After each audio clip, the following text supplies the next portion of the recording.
Greetings, salam, salam.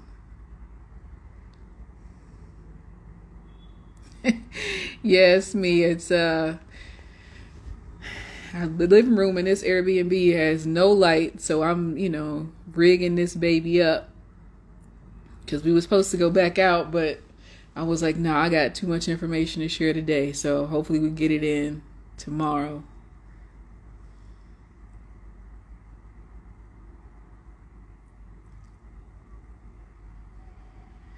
So we give everybody some time to come in. I know I just did it last minute, but I've been ripping and running all day.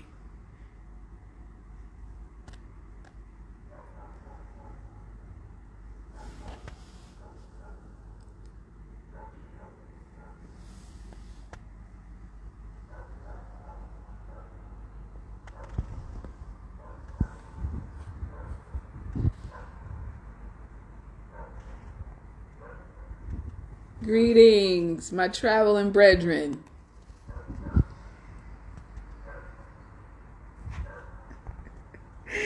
Greetings. Custom.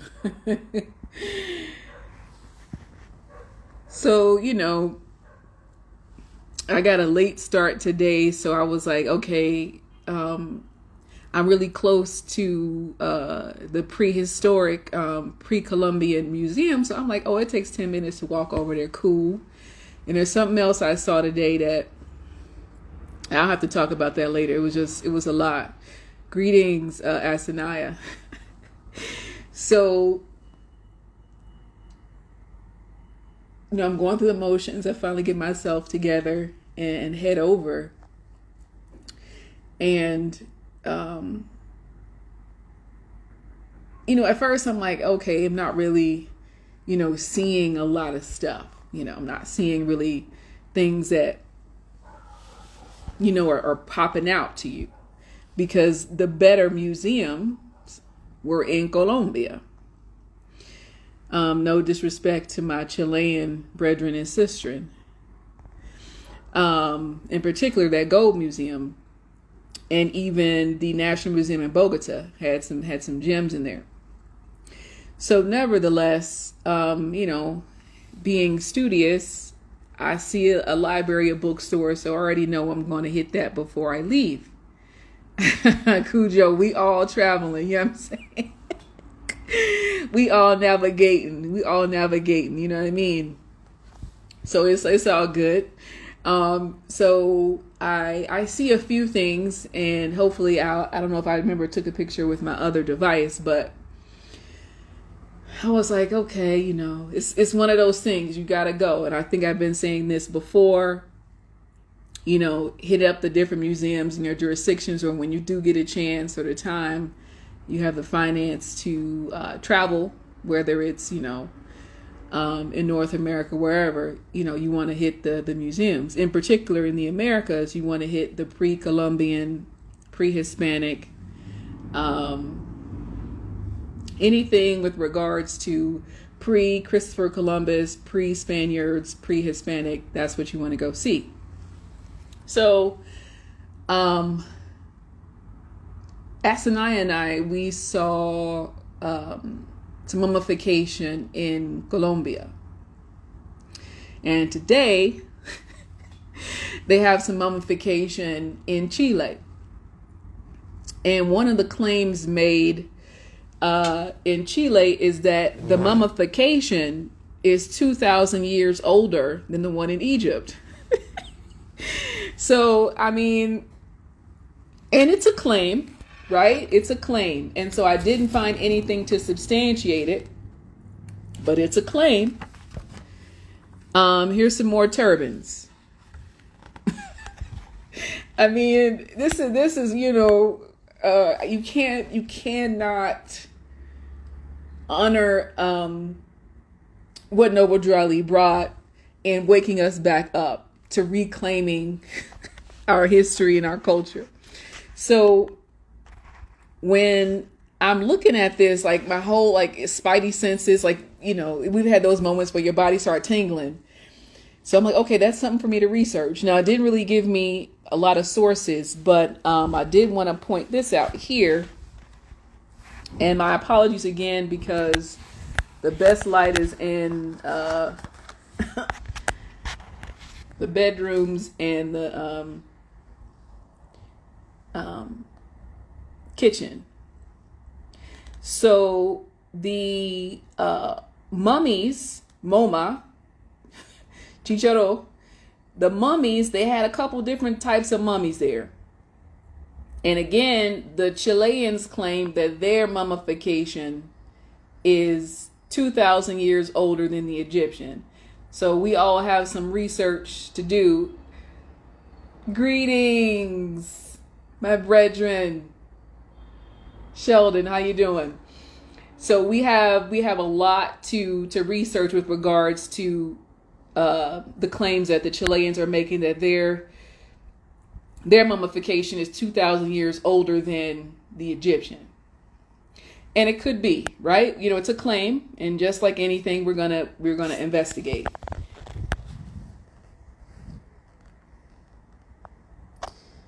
So again, they're claiming their mummification is 2,000 years older than Kemet.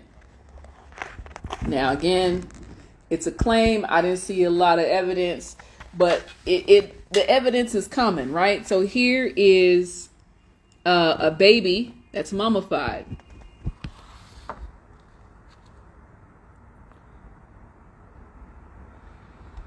Right? So we got, let me see, my daggone Jonas. 6,000 BC. They got this mummified baby. Now look at the head wrap, the turban on a baby. This is 6,000 BC. Now again, for those of y'all that are a little new or you're really literalists, the dates are subjective. Greetings, brother Is. But we're looking at something that's very old. So we know that there's a lot of debate about the actual dating period, but this is one of the oldest mummies preserved, and it just happens to have a turban on. Now, again, the claims that the Chileans are making is that their mummification is 2,000 years older than Kemet. I don't know. Could be not. But what we can't debate is, I was like, come on, man. I see turbans. I'm like, man, look at these turbans. Now, again, depending upon your studies and the phenotypes of what we've been told are the indigenous, even the so-called Aboriginal. These are the kind of Amazonian phenotype. That's what we've been told. So the question is, typically in those jungles, I don't know what you would need all of this for. I don't know. I've been in a couple of jungles around the world, and it's pretty tropical. So my question is, what do you need these for? Now, there are different theories that they found them in funerary arrangements, and then the other theories are that they wore them within the culture. All right, so turbans, let me get a better time frame here. So this turban here is from 1000 BC to 400 AD. All right, these are turbans found here in this northern part of Chile. All right, and that's 1000 BC to 400. But guess what the appellation of the people that wear the turbans is? Moro. And we give thanks to whoever got this in 1985 and 1986. The daggone cultural tribe are the Moros are wearing turbans in 1000 BC. So while we can debate whether the Chilean or the South American mummification is 2,000 years older. We still have to answer some questions with regards to that gold that we found in Colombia, with regards to the cultural signs and symbols that were there in gold, again, 1400 BC. So as we have these discussions, like they're not even discussions anymore. Like there's even no point in having the rhetorical intellectual masturbation that happens by pseudo academics, right? So we got turbans in northern Chile, or whatever the land was called at that time, in 1000 BC, and the group of people were called the Moro. Now, it can't be these coincidences, y'all. I'm just saying. 1000 BC, and we got another turban over here.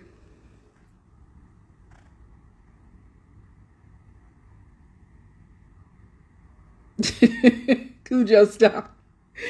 So again, it doesn't really require a lot of it doesn't cost anything, right? Because this is our birthright, and this is culture. So we can debate whether these were funerary or they were a part of the everyday society. But the question is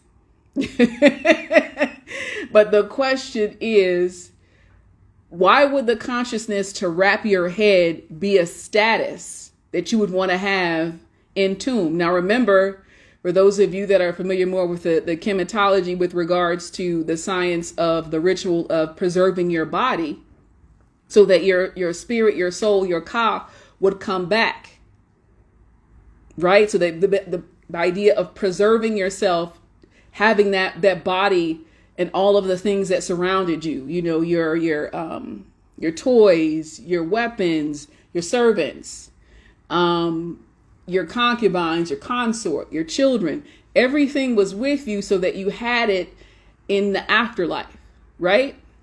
So the question should be, with regards to the mythology of the South American culture, where they wanted to have a turban on in the afterlife.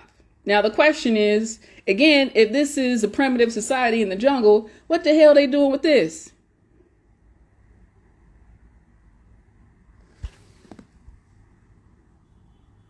And those of you with locks, you already know you can't be going each and everywhere. You get caught up in one of them twigs. You can't be doing that, running around in the jungle like that. We also know in the tropics that when you have your hair wrapped up, it's cooler. More turbans.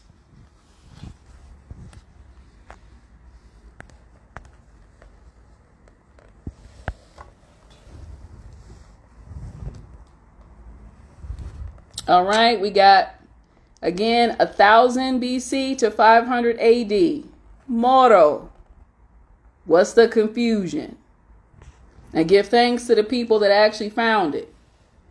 Turbans, you know what I'm saying? Got a little, this looked like something that Yasu might be wearing. Shout out to Yasu. You know what I mean? Got a little turban down here.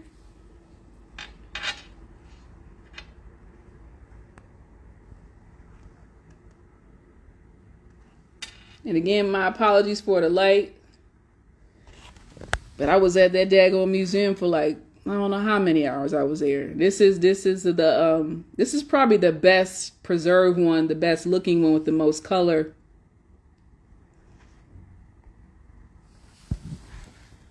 And again, we want to look at that time. Moro turbans, 1000 BC to 500 AD. And we got another one right here. And typically, if you have a certain coil of hairstyle, if you got this on, it's going to be slipping and sliding off all day. Just like if you wear a crown, you have to have a certain type of hair texture. You have to have some thick hair for that crown to stay there. Yasun turban. Nah, this is Yasun right here. This is what I can see Yasun wearing. Real talk. Look at that, man. Up. Let's get it. Oh, look at the tassel. Hold on. I ain't even got the one over here yet. Look at this one right here. What is that? You got an ancient tassel. Now, this is before Fez in Morocco. I don't want to hear nothing about Fez in Morocco with some tassels or whatever. This is 1000 BC. We got a turban with a daggone tassel. And it looked like some daggone cowrie shells. Come on, guys. Moors. What's the confusion? This is 1000 BC. And give thanks for whoever found this in 1976. Who's, honor to the wherever they took this from. Right? Look at that with the daggone tassel on it. Fez is up. It's a coincidence, Cujo. And it's again, let me get the name. Moro. Yo, dirty Moors, these schemers, whoever these people are. This is 1000 BC.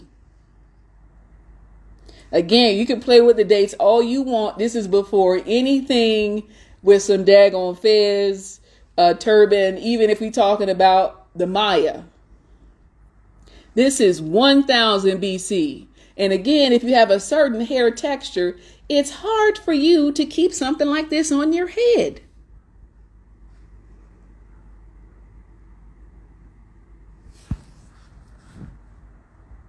And people want to play games. 1000 BC. Let me go ahead on that Moro. Now, this is Yasun right here, though. Shout out to Yasun. This is Yasun. Uh-oh, let's look at the feathers now. This is higher consciousness. This is Ma'at.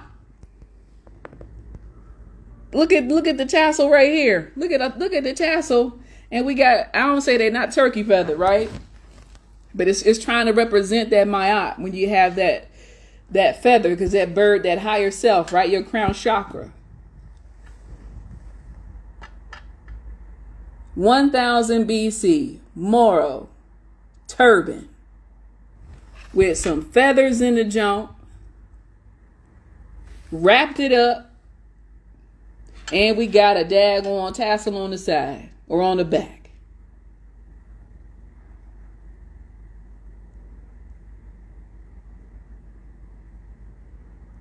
Shout out. Shout out. I see you more. So like in this process, right? So, and we have, look at the idea of creativity, right? Creativity between looking at this one right here and looking at this one right here.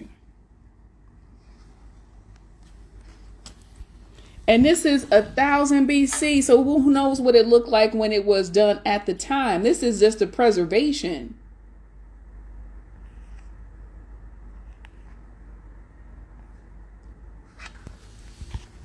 But we not Moors. We got a daggone tribe, 1000 BC, called the Moros. I think that's the last of the turbans. So how many turbans we got in here? 1, 2, 3, 4, 5, 6, 7, 8, 9, 10 turbans from 1000 BC. And the mummy and the mummy is from 2000 BC.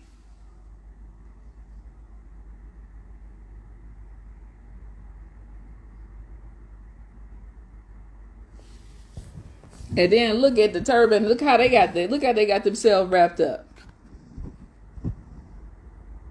And this is that of a baby. Look how, those of us that have locks, and when you have the different things you add to your hair, your natural hair. Look at that.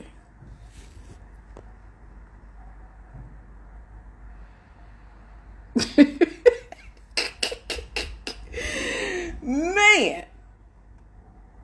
And it's Moro. Like, what's the confusion? And again, and actually this one is 6,500 BC. Hold on, let me correct self. 6,500 BC.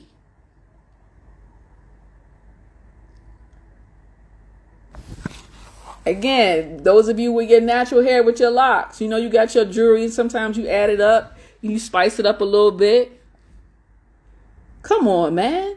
You still got beads. And those of you, when you were little, my mom would braid my hair, and you had them beads in your hair. So you was born in the 70s, 80s. I mean, maybe even the early 90s. You had some beads in your head when you was little. And you know what it's like when you had them beads and you just shaking your head. You know what I'm saying?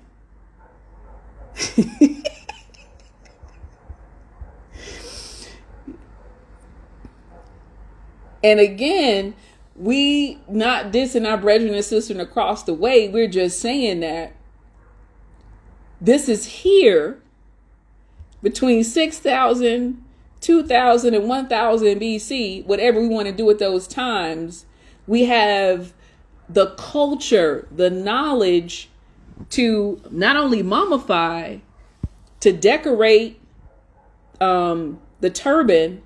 And that's the way many of us that have locks or natural hair, we've had decorations or things in our hair before. And again, 6,000 BC. I don't know what else to say to these people. And again, this is northern.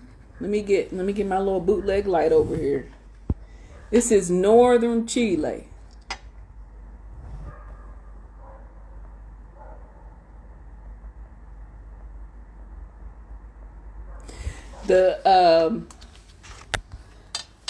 This is the pre-Columbian Art Museum.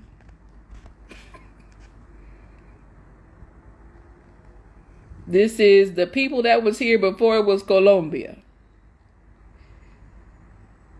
And we want to shout out the Santa Cruz donation for preserving this culture and letting us know that we're Moors, even though who knows if you did it that way or not. But we give thanks for you.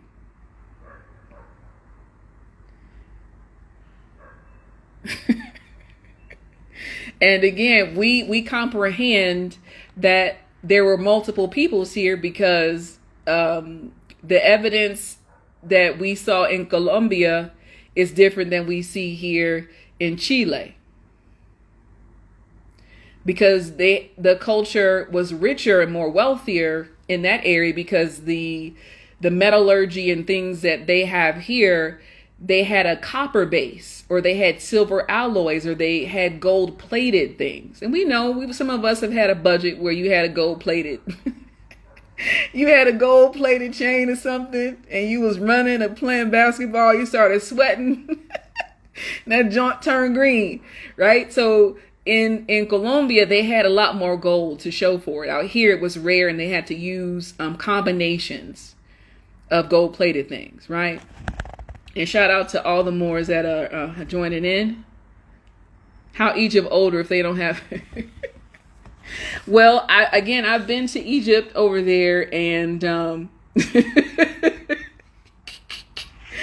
I don't remember seeing. It doesn't mean that they don't have any, because the Cairo Museum, I think I stayed until they was about to kick me out because there was so much to see. And again, we all know that there's so much more that's downstairs or all over the world, right? Green neck, you already know. So in Chile, a lot of the things that they had at the museum were like gold-plated things, copper-based things. So they didn't have access to the gold that they had in the area of by Colombia. So just because we didn't see the baby mummies doesn't mean that they're there. But I don't know if this one, 'cause I think, is this one in Spanish? Yeah, this one's in Spanish. So I don't think there's an ISBN for that, for this book. Let me see. So you guys get your miles ready, get you some tickets. And actually, you know what? Let's do this. You can see. 10,000 pesos. It's about 11-12 US. Again, it's art for pre-Colombiano Chile. And then this is the source. You on time. You on time. Right on time.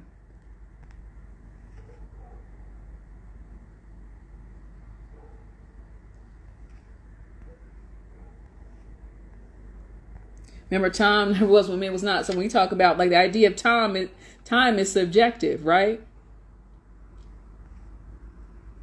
So again, just to show the source so people can see.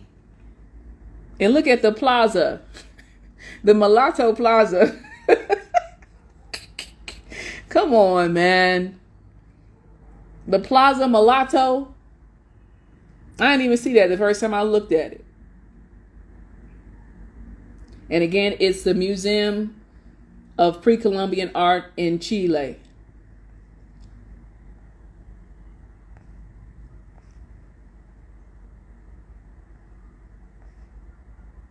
No, you don't need anything for my Cash App. This is our culture. We don't, it's no point in charging for that. All right, this is the name of the source.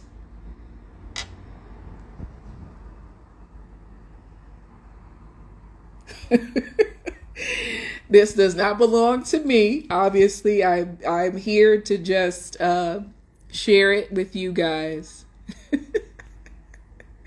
Okay, this is the name of the publication, the subtitle.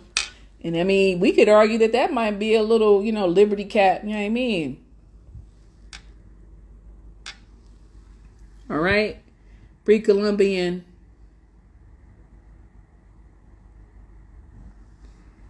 Here, and then I'll do the back one more time.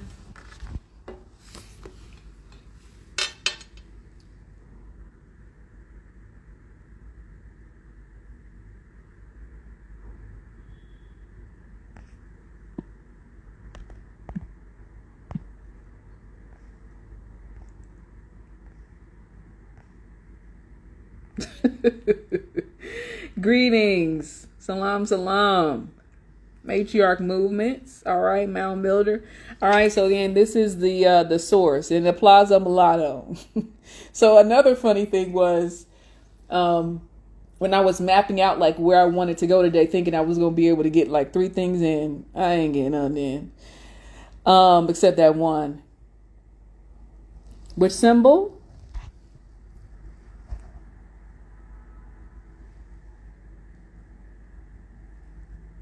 Oh, I see what you're saying. I mean, you don't, but you can if you want to. This is not my intellectual property because I'm live. Obviously, the people that work at the museum, the board, the people that collected the art, the people that are, dug up the art, disturbed the dead bodies, you know what I'm saying? Disrespected the burial practices of the ancestors. To have this, to purchase it, to collect it, to catalog, to study it, and then to put it in something that people could come and see, we give thanks for that. But we do wish that they would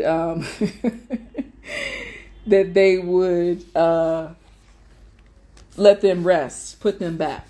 So once you do your studies and your scans and you are prodding the ancestors, respect them and put them back, because it's only certain cultures they do this to. Now we want to make sure that we acknowledge that, right? So I've been all over so-called Eastern and Western Europe, and it's very rare that you have, and we know that they're not all pale Europeans, but the leaders, the kings, the queens, emperors, empresses, they're not sprawled out somewhere disturbed. They are in a crypt, they're entombed, they're protected, they're honored. Why do we allow, especially those in Kemet and even here in the Americas, why do we allow them to disturb our ancestors and put them on display?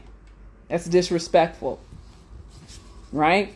I think that, I know cultures around the world are having debates with certain museums about returning items that belong with their culture. But we also have to say, hey, stop disrespecting. Oh, look at here. Look at the purses. And so Asinine, I'm going to bring you on in a second. This is what else I was going to show. So when we were in Colombia, we saw a lot of purses that had tassels on them. And I was like, but they was trying to rob me. I was like, I know we're going to get finesse some kind of way when you travel. You're going to have to pay the little travel tax. But like, you ain't get me like that. And again, 1000 BC to 1500 AD. The culture. And so some could even argue the Phoenician Ibri line with the tassels. Right? I do not need 20,000 or 10,000 for anything. Keep your finance. Okay, what did more say? Shake my fist. Okay. All right, so just some, again, just to know that, so I'm saying, again, I had this last time with the pendants, right? So if you're in the Amazonian jungle, what do you need a purse for? What are you doing? Anybody who's been in any jungle anywhere in the world, please tell me, as you're walking through the jungle, what the heck do you need this for?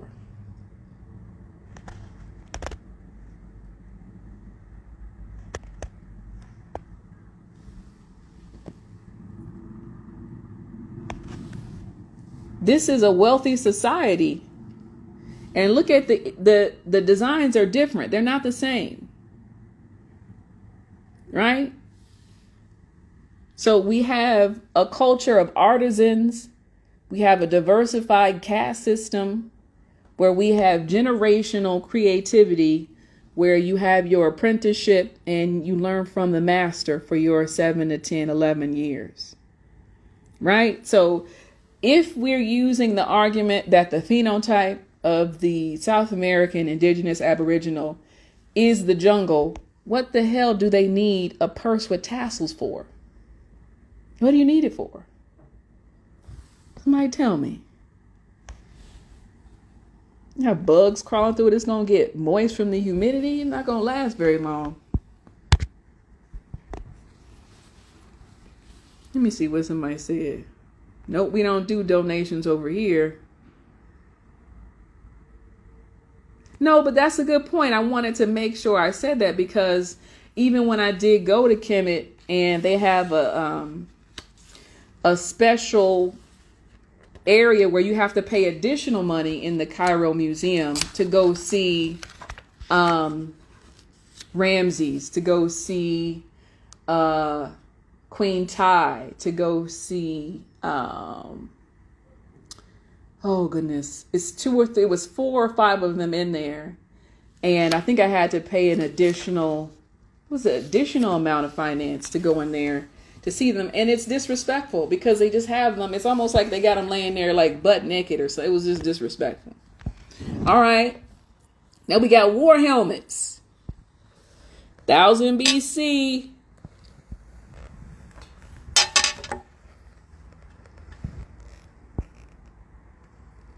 Those of you Moors that like to go to war, Cujo be chopping them dirty Moors' heads off, right? This is what we working with. Look at the side though.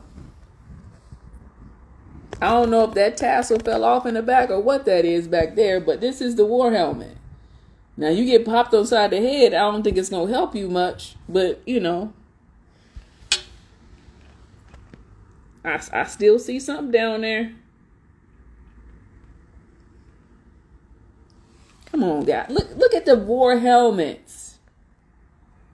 And this is the same time. So again, we looking at this 1000 BC, whatever that means. They can't even date it properly. And this is older than Fez, Morocco. So please.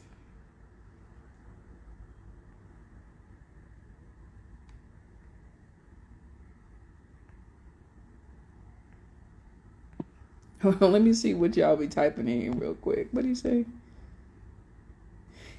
You see a lot of that, right? They had a whole section on textiles. But I'm saying, so again, I'm trying to think. Think about the sisters when a little bit of rain pops outside. You know, when a little humidity happens. You're going to walk in the jungle with this. What's going to happen? What's going to happen to this once that water hits it?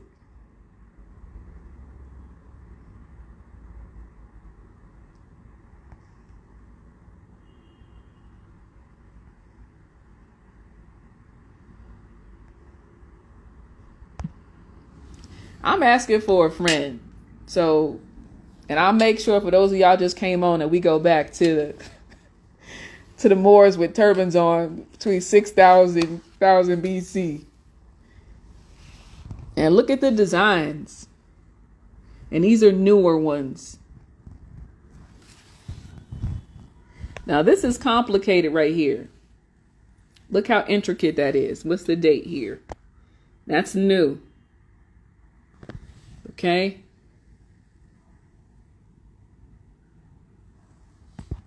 What you gonna put in there from the jungle in there?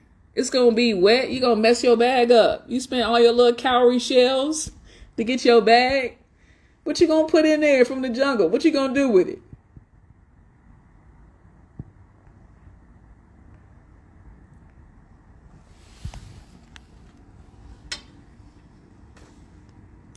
I think that was, let's go back and we'll finish up.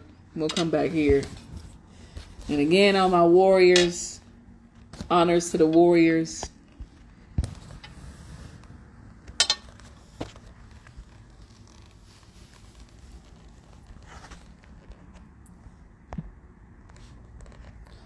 (1000 BC).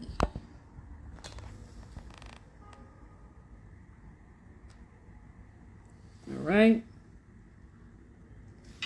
And then somebody got cracked on the head right here, boy.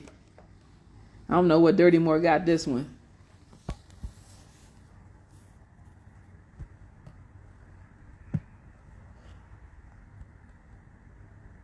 (1000).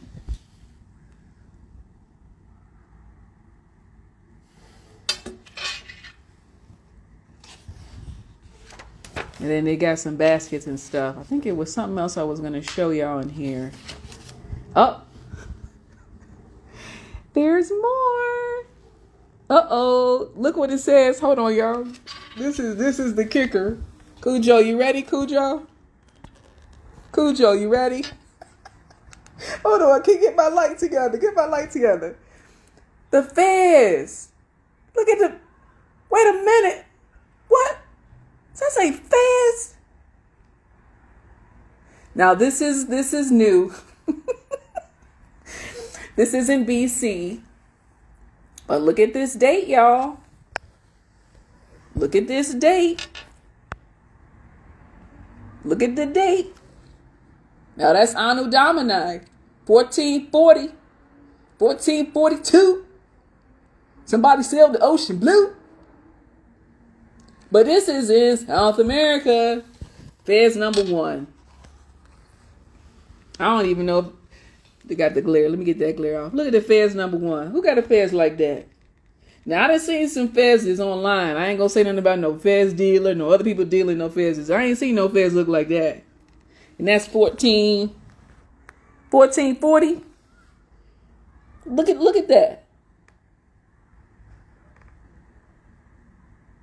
Uh-oh, looked like it was something up top.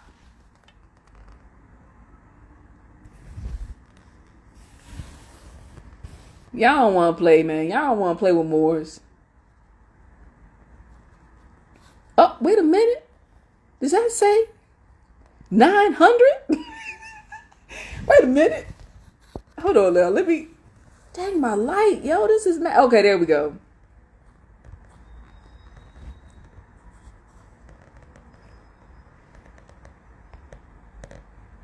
$900.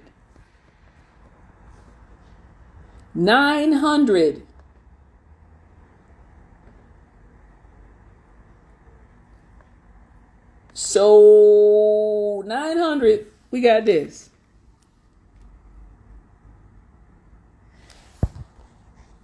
$14.40. Now this is the one you probably see on the so-called Native American tribes. This is something that you've seen. And I can't think of the sister. I think she might be on here, that she makes the Fez caps, right? The Liberty caps. This is what you've seen. And again, this is 900. And then we got the Yasun Fez right here. This is the Yasun Fez. He got to have that sparkly jaw.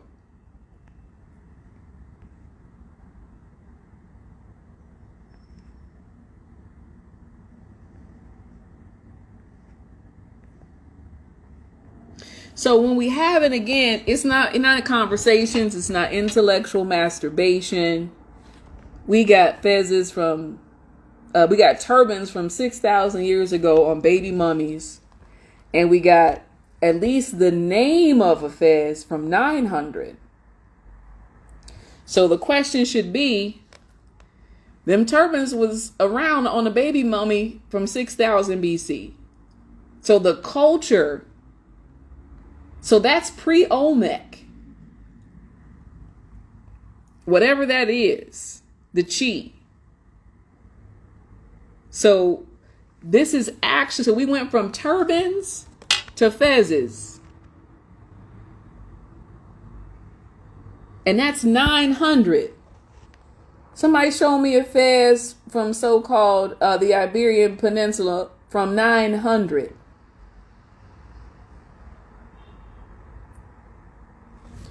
And look at this right here. I don't know if that was copper. I don't know what that was. You know, Moore's got to show off. You already know, Moore's when we meet up, Moore's got to have all their bling on. Like, look at this. Who was this Moore right here? Coming in like that. All around. And you can see that they had a hole right there for the tassel.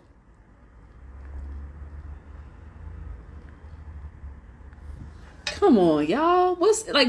And this is the thing. That's why I said this experience, like today started out like, man, it's just going to be a long, hard day. And I said, let me go in here. I got to get a book. I got to get something. Turning the pages like, Moro? The Moors was in South America with turbans on. And the baby had a turban on. And then we got fezzes. There's no debate. It's a fez in 900. What's the debate? And this is the one you've seen, that the so-called Native American tribes, it looks similar to this.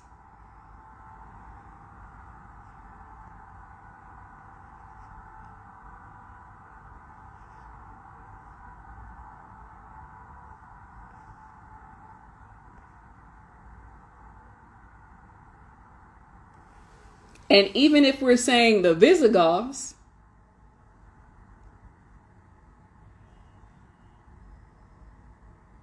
show me that it's a pale face. Show me an image, a depiction of Roderick as a pale face. Because that's Sephardic area. And again, when I was there, and we had a great tour of the Alhambra, the Mesquita. It was a great tour. Actually, it was a free walking tour. We just gave her a tip at the end. She made a note to say Sephardic because we had some Ashkenazim that were there. And I was like, I know they're going to try to take credit or something. I already knew it. I didn't say it, but I knew it when I saw them. And I asked her specifically, I said, these are Sephardic? She said, yes. And it's almost like the older woman that was a part of the Ashkenazim tribe or whatever, the Khazars, she got a little, it's like something hit her spiritually when I asked that question to clarify, trying to say that, who's who. And again, we know it's not about complexion. We know it's not about phenotype, but we are in this constant battle to reclaim our culture because there are people that want to play games about who we are. And it's just like the Black Panther lady that she did the Finding Your Roots, Angela Davis. Was it her? No, who was it? It was Angela Davis. I don't want to mistake. Oh, goodness. I don't know if it was her or not. Whoever it was, she got on there and he told her she was a descendant of the people from the Mayflower and her ancestors owned slaves. And her whole life's work was was thrown in the trash because she presented herself to be something that she didn't have the connection to, or she were a part of the Moors that were doing some other type of things, and she just, doesn't want to claim that, right? So we got here fezzes in South America in 900. And those of y'all just came back on, I want to make sure we get the money shot.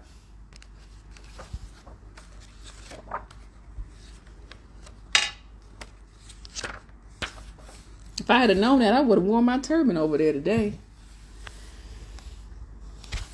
All right, this is the infant mummy with its turban and its cowrie shells and its lock jewelry. 6,000 BC to 1,000 AD, right?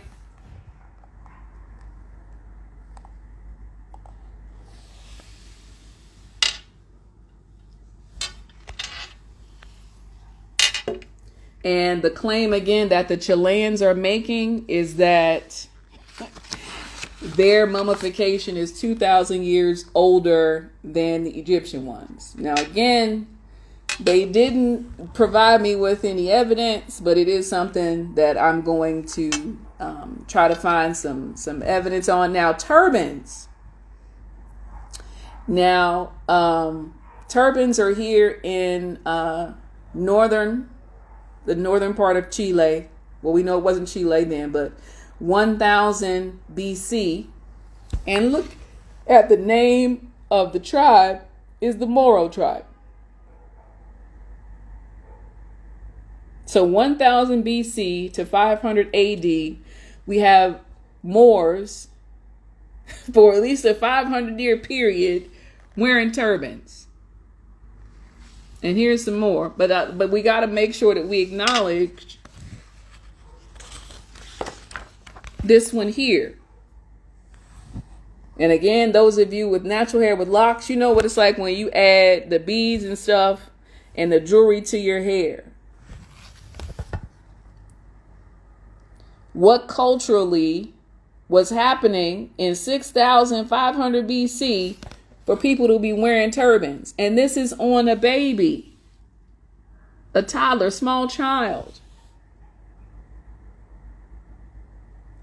And those of you that haven't been to Peru, go to Peru and you want to research the locks that the kings wore.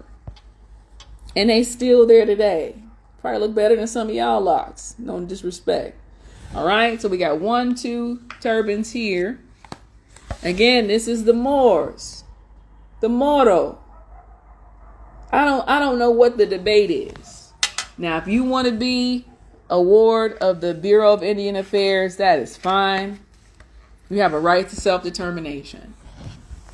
If you have to accept the autonomy of another tribe over your tribe to be considered indigenous, that is your business. right? But all I'm saying is in 1000 BC, people wearing turbans in the northern part of South America, they were in the Moros. What's the confusion? This is not 7 AD, 7, 8, 900. This is 1000 BC. So like I don't get the confusion. And now you can see that we have diversification. That is a great quote that was attributed to George Washington, right? So this is 1000 BC. Now this is probably the one that's probably looks like it's the best preserved one. And it's not quite a feather, but that's what they're trying to go for. Right? And again, 1000 BC, and it's Moors. All right? And I'm gonna call on, see if people still on here. And I think this page probably has the best two looking ones. This one kind of has the semblance of a tassel of something that was tied on there. You have the feather, reminiscent of Ma'at, and an idea of law and order and the higher self. And again, the Moros, 1000 BC. And this one, again, is the best one because it actually has the tassel connected to it. Again, we see the shells here. And again, this is the turbans worn by the Moors, 1000 BC. All right, to 500 AD. And again, this is the Yasun turban. Shout out to my brother Yasun, wherever he may be.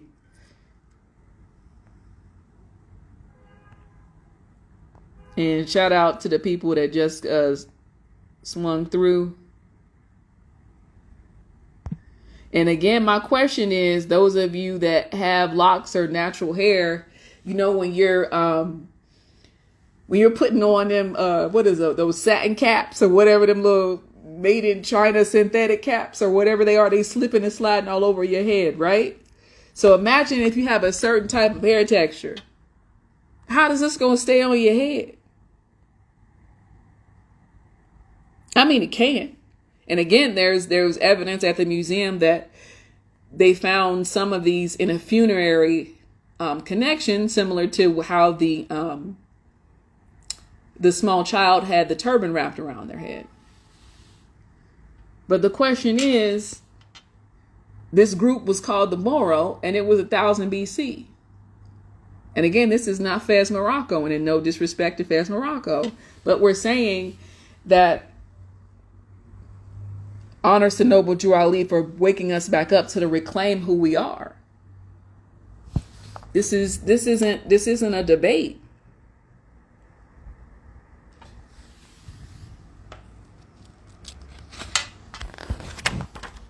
And let me go back to the Fez purses. The tassel purses. And again, I mentioned to those that was already here, just for those of you that came in, the argument is that the Aboriginal indigenous people of the South Americans are these kind of no clothes wearing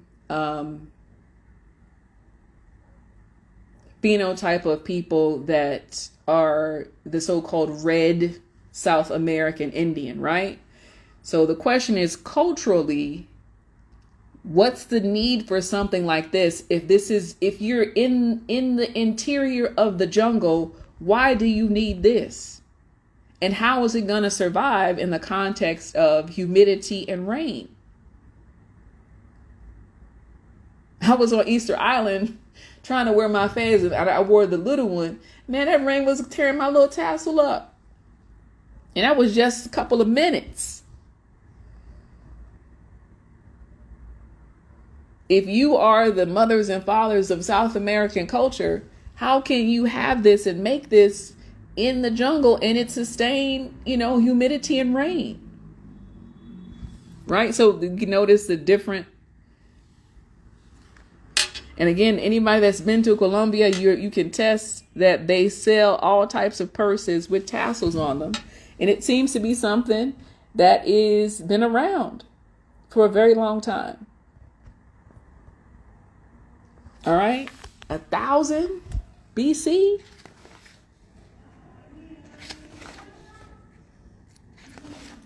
And then these are war helmets. And again, this person right here, boy, they got cracked in the head quick. Got one there. And then for the people that just came on, the money shot.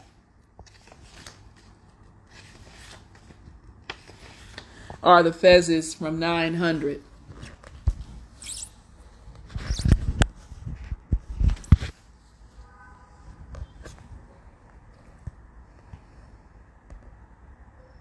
So we got 900 to 1536. So it doesn't specify which one of these is from the 10th century and which one is from the 14th and 15th century. But this is the time period. And look at the intricacy, and you can again see at the top that there was something there that had some type of tassel or a connection for it. And you see a similar one. This is probably, again, those of you that have a more connection to like the Native American side of it in North America. You've seen these. And that's not a fez. So show me your tribe. Before 900, they got that. I'm not talking before no Europeans came to legitimize your tribe. We need the evidence that your tribe had this, because it was called a fez in 900. So you trying to say that it has a different name in Choctaw, Chippewa, Blackfoot, Ananawea, that's cool. But it was a fez in 900. So in the 10th century, this was a fez in Chile. And I don't know if there wasn't a Spain yet. Morocco wasn't official, wasn't called Morocco then. That's the French name. So I'm asking the question, they had fezzes in North America in the 10th century before there was ever anything called a Spain or Christopher Columbus or anything that we typically see. And then we have this one over here.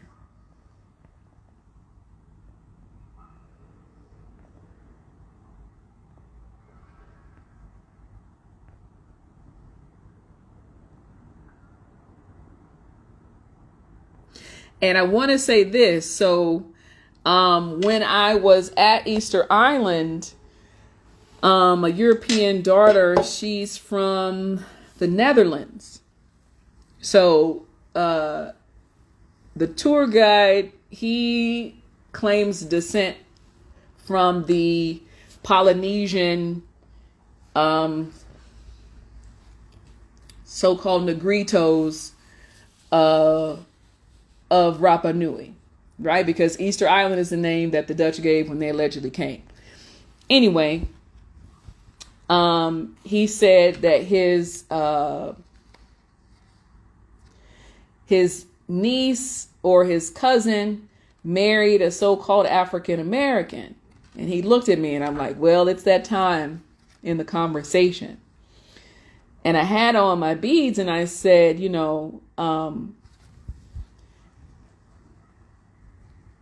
it's disrespectful for people to call or assume that I would be two continents as an African American, because if I was of that immediate citizenship pedigree lineage, I would have a tribal and a nation. So I would be a Cameroonian American, right? And then I said, well, people aren't colors. We come from tribes and clans and nations. And I said, the term negrito is a pejorative term. It's negative. No one is, and I pulled my bracelet off, and I'll show you that amongst the turbans, that nobody is this. I said, I am a moreno. Just if we're looking at a complexion, it would be brown, not negro. And I said, I identify as a Moor. And I said, people have a right to self-determination, but it's a disconnect. It was intentional to disconnect us from our pedigree, bloodline, inheritance by the Europeans at the colonies. So as the Irish and the Scottish and all these other people were coming in, they were created into a white person, but that's not who they are, right? So the girl from the Netherlands, she said, oh, I thought Moor was a cuss word. And those of you that were with us last year when we visited Brethren Sheldon, we talked about the that campaign where they were trying to remove Moor from places around Bavaria, other parts of Europe.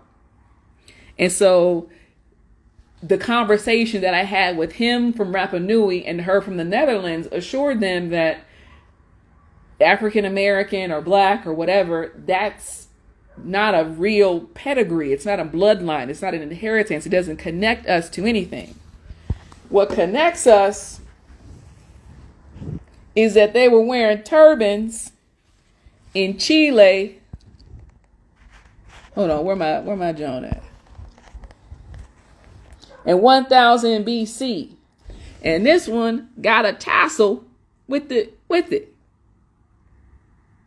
So the turban, as far as our archaeological evidence, we can find it older than the fez in the Americas, because this one is 1000 BC. It's a turban with a tassel. And it's the Moro. And those of you just coming, you might be confused. This is the Pre-Columbiano Chilean Art Museum in Santiago, Chile. So when we're talking about honoring Noble Drew Ali for waking us up, we know that we all have different roles to play. We have different things at how we contribute to the movement. And this is how I'm contributing. It's no Cash App. You don't have to send me anything.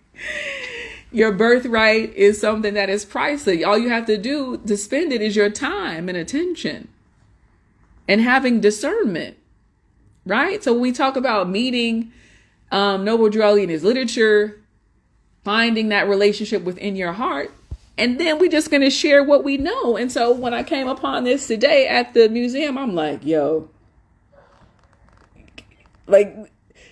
it's like, I don't even know what else to say.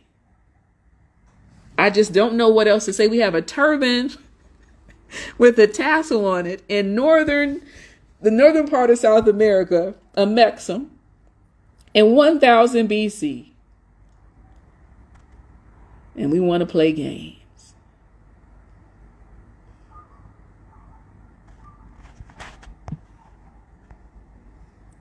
And so again, as we all travel or whatever we do, we make t-shirts, we make shea butter, we make music, we create art. The generations and the culture that it took to create the culture, to know that we wanted to wear this. And you know what? I want mine to look different than yours. I don't want to be biting off of you. So those of y'all, the younger generation, y'all different. Back in the day, if somebody had some, even if you liked it, you couldn't even wear it because you didn't want to bite off of them. Y'all be biting today. You had to make it look your own. So it looked like we are the return of the ancient ones, because everybody's turban looked a little different. Not the same one. Oh, as a Moor, your turban needs to be 36 by 52. Come on, man. This is 1000 BC. The Moors were wearing turbans. Even before there was a noble Drew Ali. There was tassel swinging in North America. So to my brethren and sisters in the Moor Science Temple, again, we love, respect you, honor you, but y'all didn't do what y'all was supposed to do. Is it about membership or nationality and birthright? Is it about uplifting fallen humanity, or is it about membership? Is it about rising up to your higher self or being caught down in the games of playing with our lower self? We got turbans, 1000 BC, the Moors in northern Chile. Let me show y'all so y'all see.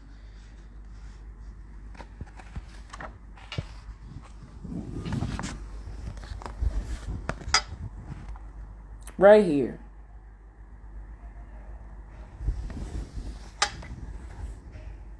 So let me see if I don't know if see they still on here. Case closed. You already know. Case been closed, but it just keeps getting easier and easier.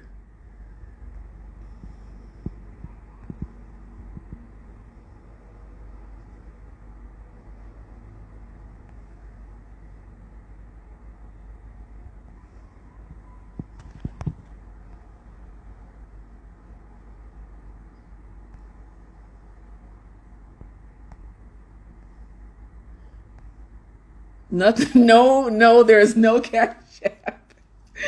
No cash app. All right, let me see. Let's see what we doing right here. Here. Hopefully, they click the link. But Cujo say push the button. It was pre-Amazon. Pre-Amazon.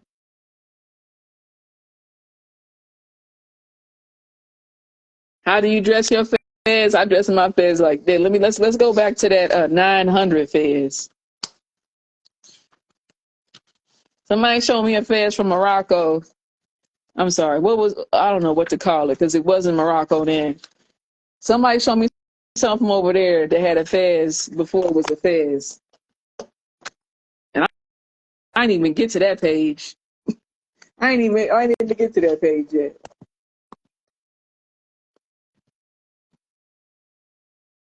All right, fez is up. 900 AD, 10th century. You got fezzes.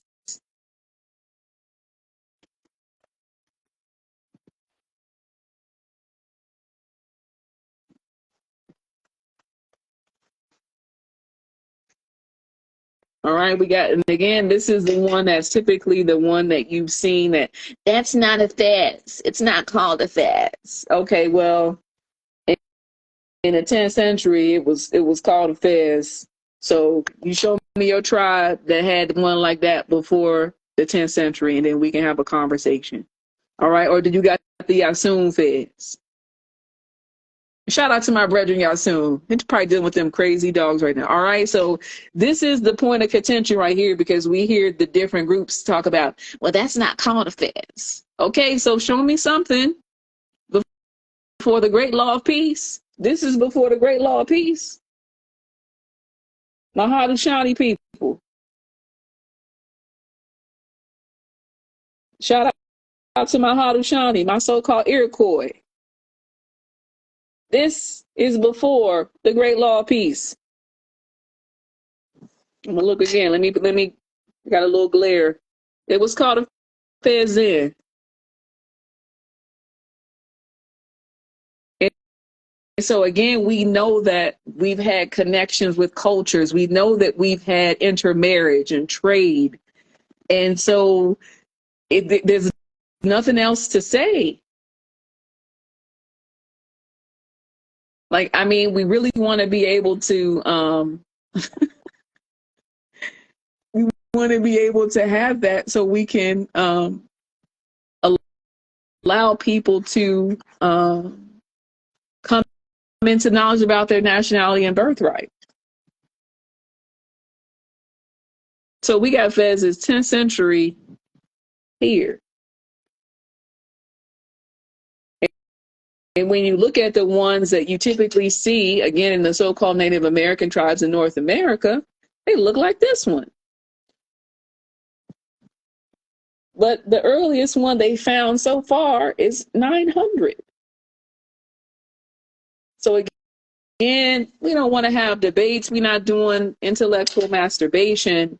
But for those people that all of a sudden are indigenous and aboriginal, before the debates with the Moors, with Reggie and Sarnetta and Black News 102, you wasn't thinking about being aboriginal indigenous.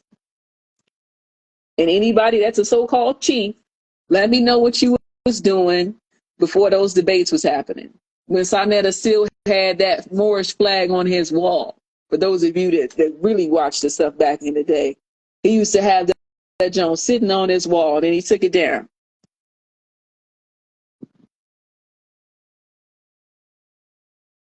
All right. So again, we're not trying to have no wars. It's nothing. I don't eat beef anymore, so we don't have beef.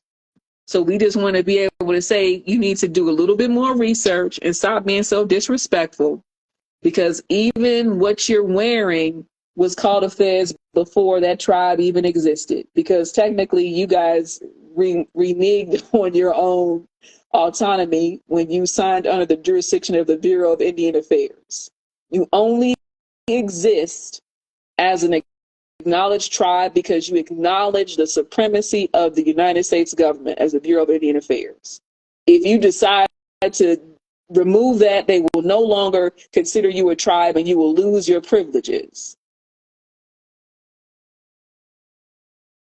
Oh, it is? It's probably been a while, but anyway, I tried to add a couple more on, but I guess maybe it's,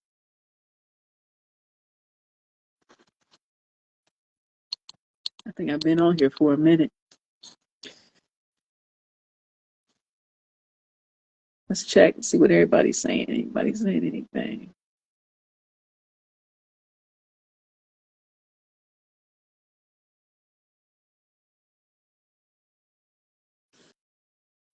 All right, more. So I just wanted to share with you the gems that I got from the pre-Colombiano Chileano museum. And again, it's something that is considered pre-Hispanic or pre-Colombian. I think I was something else I was going to show y'all, but I forgot. Is it here? I don't think that's it.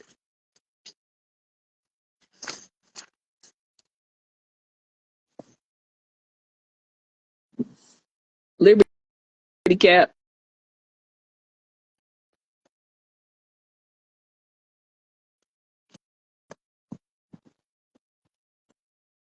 $900.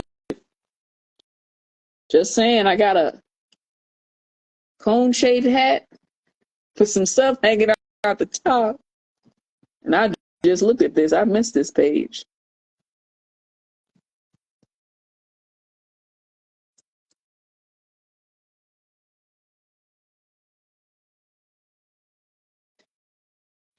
No, please. Anybody watching this in the future, you will not ever know my Cash App. It is not what this is about. It's about sharing information. And that's my way of contributing. This is my way of contributing because I can't be online. It's not a part of my whole system. I have other things and other obligations. And when I do have a chance to build with Moors and have conversations, or I come across information like this, I just want to share it with you. So again, you have a mummified small child. And again, this is 6,000 BC with the turban, with the shells. And those of you with locks and natural hair, you know what I mean? You got your Jones in your hair. Can I show the pottery? Oh, actually, that's the good look right there. That's the good look right there.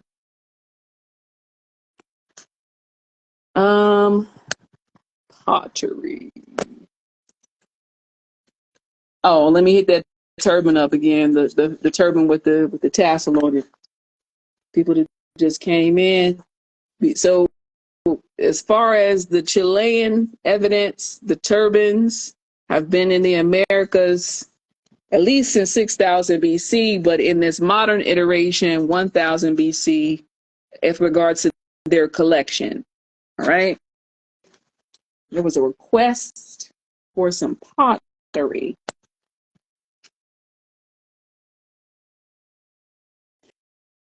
Oh, there was one that I saw, but I took it with my other camera. It was faces on the pottery. So those of you that have been to Kemet and you've seen those different images of it's a famous depiction of like it's 5 or 6 skin tone complexions in someone's temple. And look at this right here.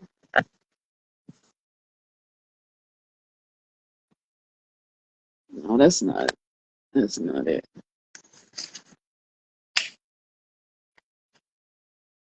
Pottery, again, that's the feminine.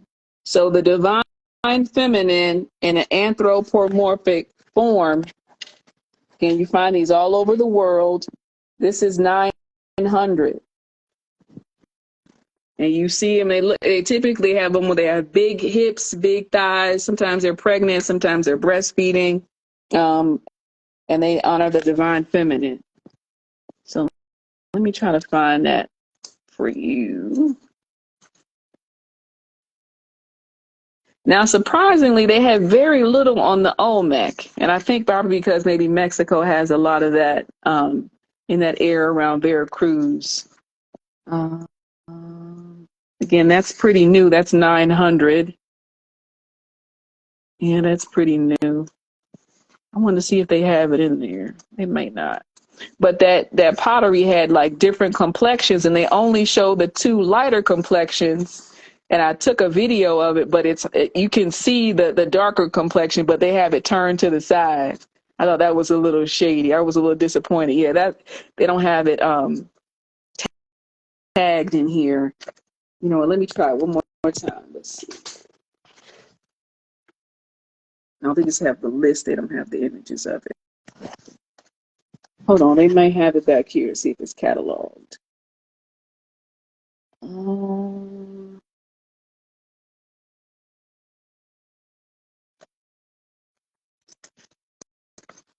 when you do go to museums, you always want to look at dates and you want to look at information. Again, it's still a claim, right? Because it hasn't been substantiated, but it's a starting point because it's evidence. I don't see it here.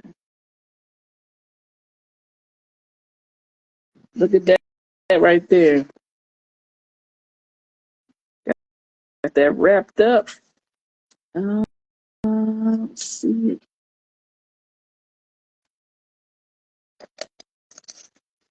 They have very little gold here. Very little gold. And again, we see more of these fezzes here.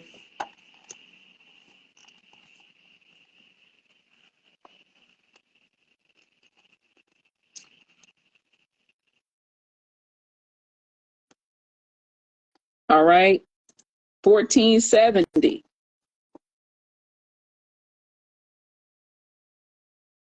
Show me that Native American tribe that got a fez before 1470. Look at this one right here.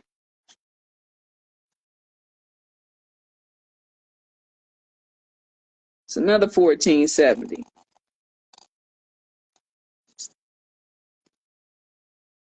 Fez. Fez. fez. And this is Inca. Remember the Moorish headdress of Montezuma, the Moorish king. I didn't even tell you guys they have an Alhambra Palace 5 minutes from our Airbnb. We had to talk about that another time. Look at this fez right here. 1470. And again, we don't want to have any disagreements or arguments. We don't want to have a discussion because there is none. Because we got a toddler from 6,500 BC wearing a turban with cowrie shells and lock jewelry in the turban. So the culture, the mythology, the caste system, the priesthood, all of these things that exist within a society is here. So we have turbans predating the fezzes here by 5,000 years. And the turbans have tassels. And again, for people that identify as Bureau of Indian Affairs, that's fine. You have a right to self-determination. But this was a fez before there was your tribe.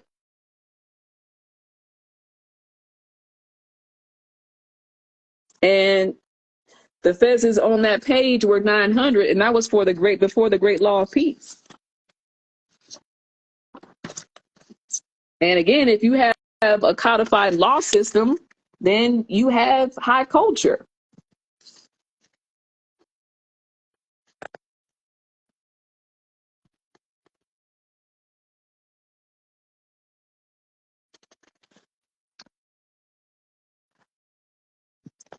Look at the Liberty Cat.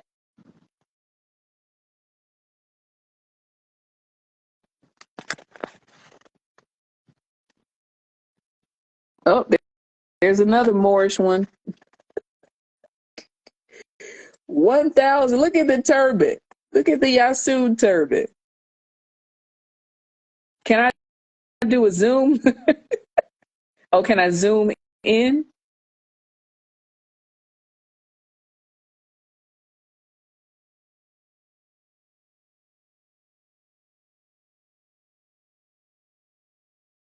So this is the Moors, 1000 BC with turbans. And look at this turban right here. They didn't show this one. I didn't see this one. This is what they have cataloged. Moro, 1000 BC. Turbans, Moors, 1000 BC. Look at that turban.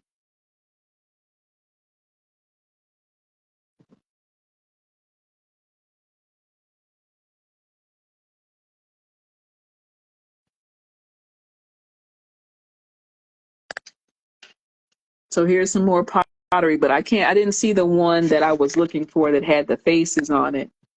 And I'm going to have to hopefully try to find and do some research on that piece and maybe get a better view so I can, and I'll try to post it when I find the time to do some research. And again, the same fez, this Liberty Cap, 900.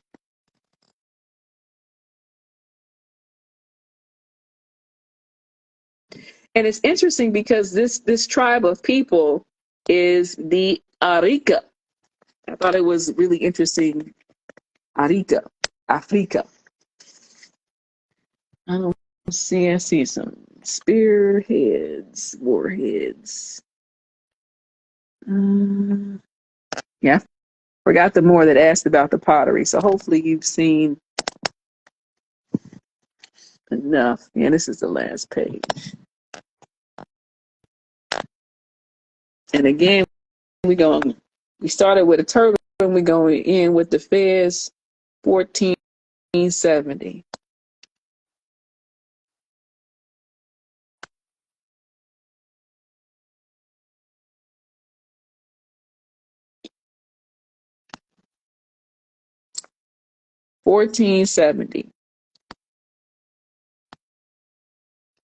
So again, my contribution in helping out the movement is, especially when I do travel like this, is to share. And again, I'll provide the source. So the Moors. Now again, I don't know how easy you might be able to find it, but it probably is a little harder because it didn't have an ISBN number.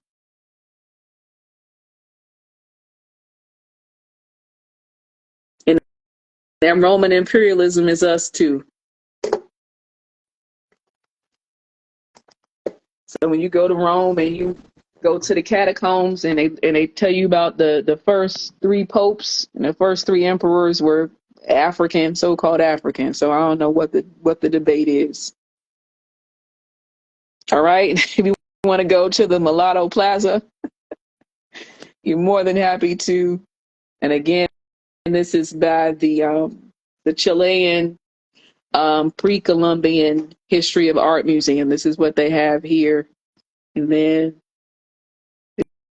this is some of the best 12 notes I spent.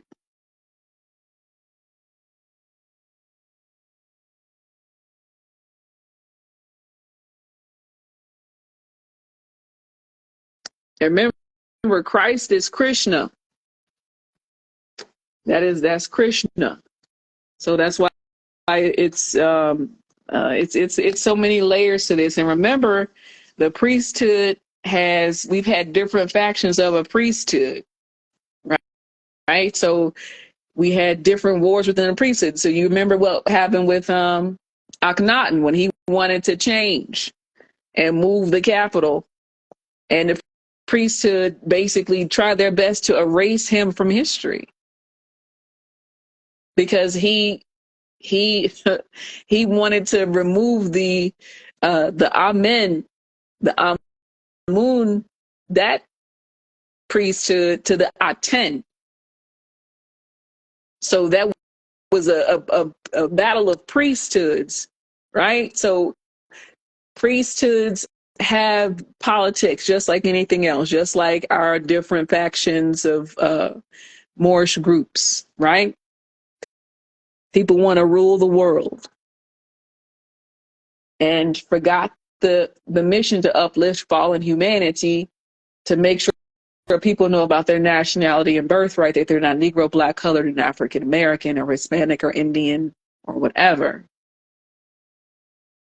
So I want to do this to have these conversations. So for people that have those identities and you're central to it, just know that there's a culture that share that information with you in order for it to keep existing thousands and thousands of years later in the Americas. And again, no disconnect or disrespect to our brethren or sister across the pond or the Ethiopic or Abyssinian Ocean. But we just need to see some information and we can build, right?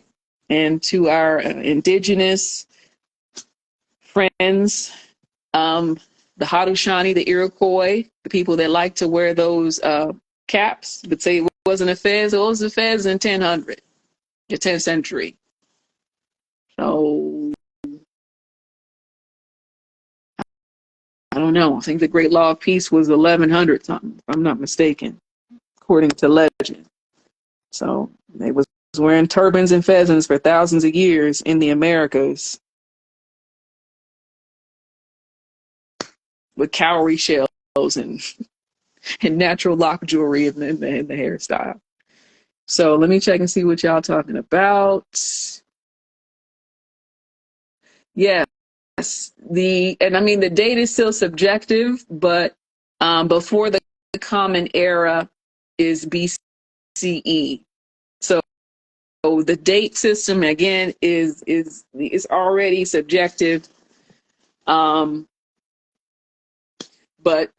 in the context of using that date system, so because we don't have anything else, then we have a starting point to say, okay, so we got a child buried, mummified with a turban, 6000 BC, and we have turbans 1000 BC, and then we have fezzes 900 AD. in the Americas, right? So we know it's probably older than that. We probably would have definitely, know it's older than that. Um, okay. Oh, and I'll end here. So I'm at the airport ready to leave. Like, you know what? Let me get some. Let me see what they talk about the Rapa Nui. So the way to say thank you in Polynesian. So I'm gonna end right here. So I'm just gonna say Maururu. It means thank you in Polynesian. Maur. So, shout out to all my Moors. Cultures are using your appellation to say thank you. I mean, you can Google it. I definitely want to find ways to, again, contribute. And I want to end by saying Maururu, which means thank you in Polynesian. A Moors. The feeling, the spirit, what it does to you when you make these connections, it's a powerful thing. And that's why it's so important to uplift fallen humanity. It's not about membership. It's about nationality and birthright. And other cultures honor you by saying thank you in Polynesian, Maururu. I don't know what else to do. We all travel, but this is how I contribute. So I just wanted to make sure it doesn't matter who showed it. I just want to make sure that we uplift fallen humanity, that we honor Noble Drew Ali. And we do need to speak truth, you know what I'm saying? But we also want to make sure that we provide sources and we want to provide context. And that's how I want to uplift fallen humanity. Those of you selling shea butter t-shirts, whatever, I need some shea butter, I need some t-shirts, right? Or you do some fezzes. Now, if your fezzes ain't like, or your turban, let's see where the last one at. I get somebody to make me one of these, boy. What Moors out here know how to make a turban look like this? Come on now. Seeing some trashy turbans and fezzes y'all be trying to sell us. Expensive fiat. 1000 BC. Turban got the tassel on it.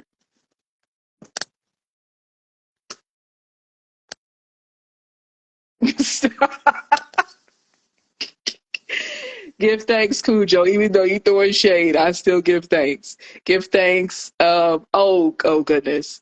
Brother is Sheldon. Oh my goodness, Cujo is playing. But I was doing some research with regards to the Polynesian language, and there's some debate because there's supposedly an older one. I think it's supposed to be Tonga or Tongan, or there's something. It's like Proto-Indo-European, so Proto-Polynesian. It's very interesting with regards to the language. So the Polynesian language is thousands of years old. Thousands of years old. Maur. U-U-R-U. Are you a Moor? Moors. They said thank you. This is so in this this sister doing this CD, and I ain't recommending the CD. I mean, I listened to it, but the key money shot was when I saw this, and again, I got those spidey senses, and he told me what it meant, and I Googled it, and I was like, yo, this means thank you? Come on, man. And so there's no Greek, there's no Roman, even though that's still us. Thousands of years. There's no Latin, there's no English. Thousands of years. Come on, man. And so that's why I'm saying, like, if I had a mic, I would drop it. It's really spirit, but I say spidey senses so people feel comfortable because, you know, spirit makes them a little uncomfortable. But yeah, so I just wanted to end with that. Find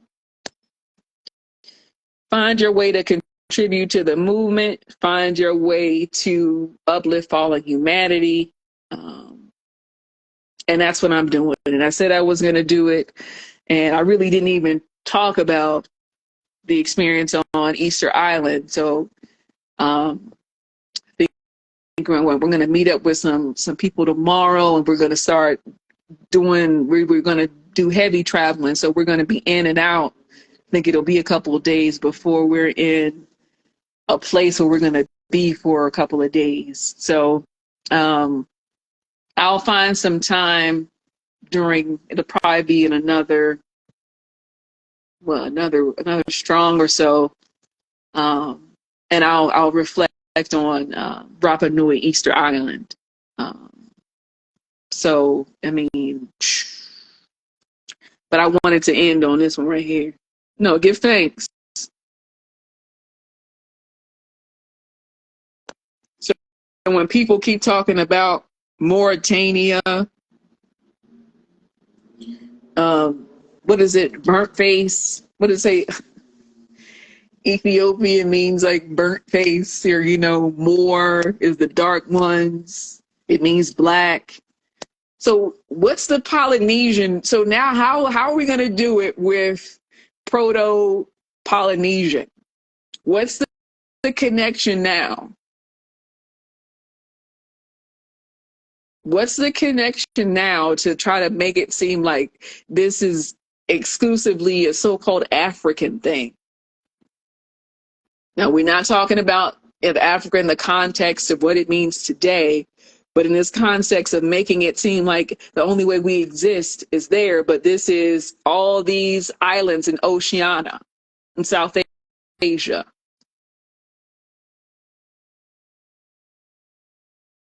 Come, ye Asiatics, let me tell you about your nationality. Come on, all ye Asiatics. So we know that we are Aboriginal indigenous to the planet, to the galaxies, the universes, the multiverses. But to have this and just to see it before I got on the flight, I'm like, come on, what else do we need? This is before I even saw them turbans and fezzes from 6,000 BC. This is a part of a culture that existed. If we're saying, just like we were before, that's we'll say it's non-African. We'll play that game. So what's the connection with Mauritania if this is in Polynesia? Now, those of you that have seen or done your research on the last queen of Hawaii and her phenotype and her brother's phenotype. Now, her brother kind of set the key legal position in place for the Europeans to come in and take his throne and then eventually her throne, right? But he did that, and you saw his fez. You saw he was aligned with. And I could do a whole lecture on that tribe, but I ain't gonna do that. And I don't have the time and space to do that. But I did want to end here and just say, hopefully this was beneficial. You know, you had a couple chuckles, you laughed, you learned something. You know, we always want to build and have a good time. And I joke and tease, but I mean it in all sense of, you know, love, truth, peace, freedom, and justice. You know what I'm saying? We got too many people still on the color code caste system thinking that they are a creation of a slave brand, which is genocide and denationalization. And we have a culture here that in their way of just saying thank you, it's a shout out to those Egyptian high priests. Because in order for me to create a language, I got to have context of numbers and letters. And again, a complex society. And this is how I phenotypically say thank you. And this is outside of Mauritania or Morocco. This is all the way in Polynesia and Oceania. So I don't know what else people need to say. Give thanks. Oh, somebody just came in. But the 5 or 6 of y'all still on here. Give thanks, and I'm about to head and go have me another plate of pasta. So give thanks for those of you that were here. Again, if you have some time, go back and um, watch from the beginning. What tribe? This tribe here. Um, Gold Offsprings. Can you, before I want to make sure I end and clarify, can you clarify what you're asking me?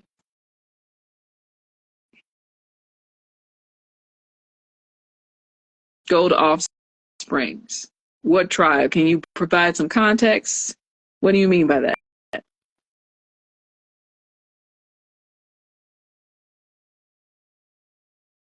The tribe I was gonna. Mm, it's it. It's one of those things where it will be another 2 hours, and I want to make sure.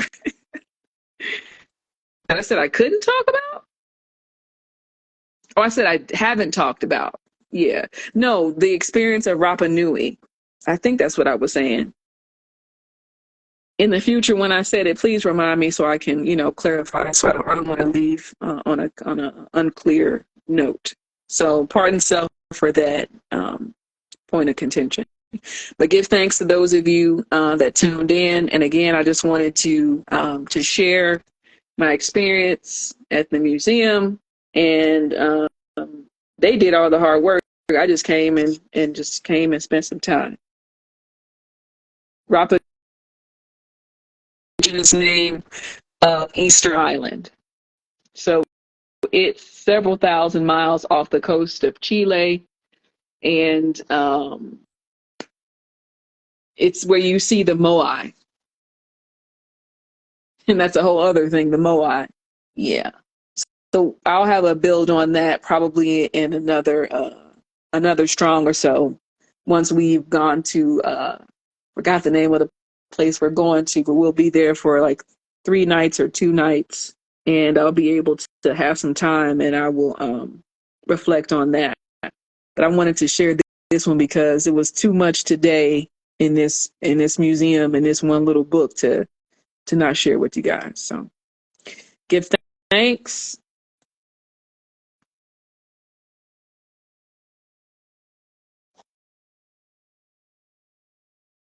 I will chat with you all soon. Salam, salam.